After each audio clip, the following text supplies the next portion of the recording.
दोस्तों, यह बात शत प्रतिशत सत्य है कि कोई व्यक्ति गरीब नहीं होता, उसकी सोच ही उसे गरीब बना देती है।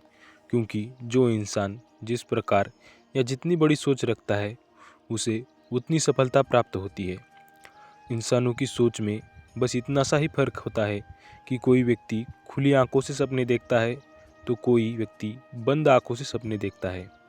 दोस्तों, आज इस वीडियो के माध्यम से हम उन बातों को जानेंगे जिससे आप एक ऐसी सोच विकसित करेंगे जिससे अपनी गरीबी को हमेशा के लिए समाप्त कर सकेंगे और फिर जीवन में कभी भी आप गरीब नहीं रहेंगे।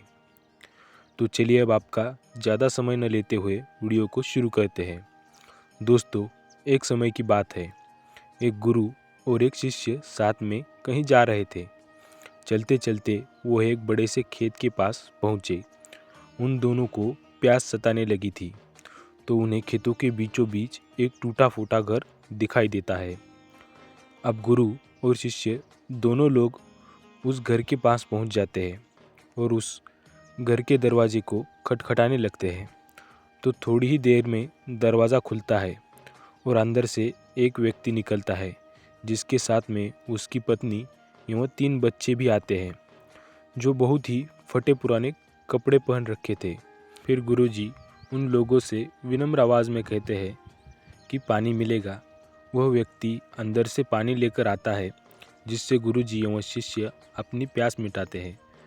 फिर अचानक गुरुजी उस व्यक्ति से कहने लगते हैं, आपका खेत तो बहुत बड़ा है, परंतु इसमें कोई फसल नहीं है, फिर आप लोगों का गुजारा कैसे चलता है?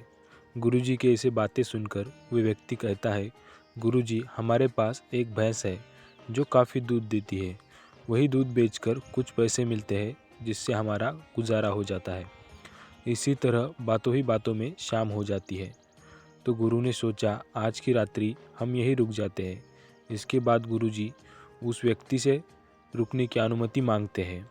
वह व्यक्ति अनुमति दे देता है और गुरुजी वहीं रुक जाते हैं। गुरुजी नींद से उड़ जाते हैं और अपने शिष्य के कान में जाकर एकदम धीरे से आवाज़ देते हैं, इधर से चलो, अब हमें यहाँ से चलना चाहिए और इस भैंस को भी अपने साथ में ले जाकर जंगल में छोड़ देना है।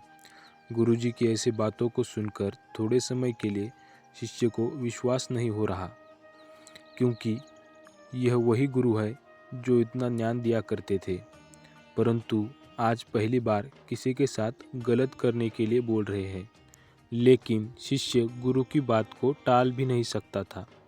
आखिर वह गुरु और शिष्य जंगल की तरफ उस भैंस को लेकर निकल पड़ते हैं और उस भैंस को जंगल में जाकर ऐसी जगह छोड़ देते हैं जहाँ से उसका वापस आना बहुत मुश्किल था।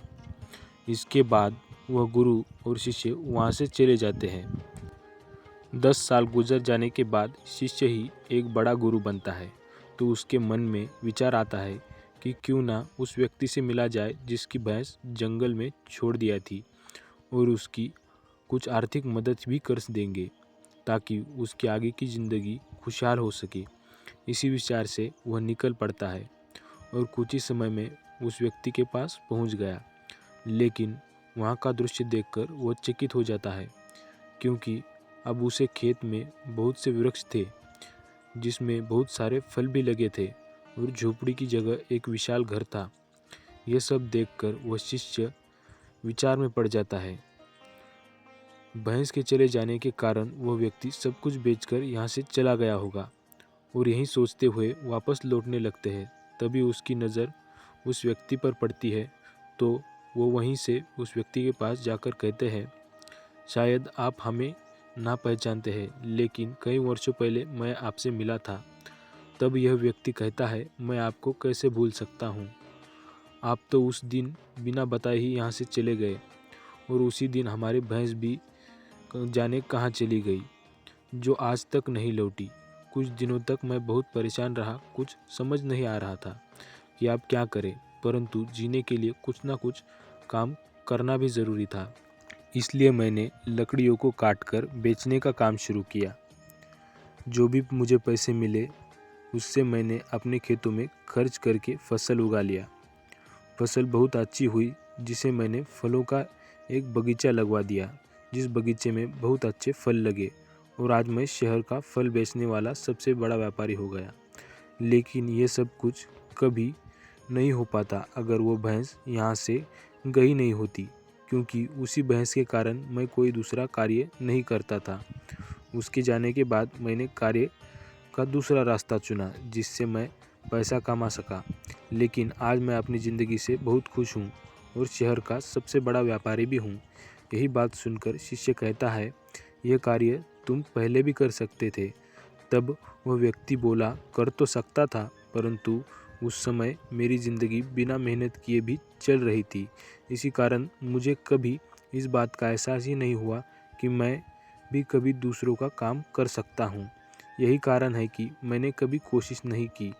लेकिन भैंस जाने के बाद मुझे इस बात का एहसास होने लगा कि मैं कोई दूसरा कार्य भी कर सकता हूँ, और मैंने उसी समय यह दृढ़ निश्चय किया कि अब मैं अपनी ज़िंदगी में जो कुछ भी करूँगा अपने दम पर करूँगा।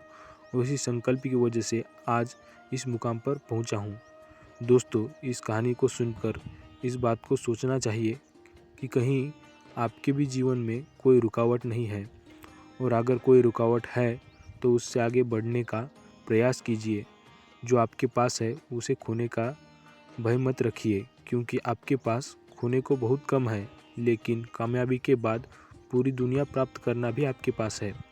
दोस्तों, आशा करते हैं कि यह वीडियो आपको अच्छी लगी होगी। इस तरह की ज्ञानवर्धक एवं पौराणिक कथा कहानियों को सुनने के लिए कृपया चैनल को सब्सक्राइब करें।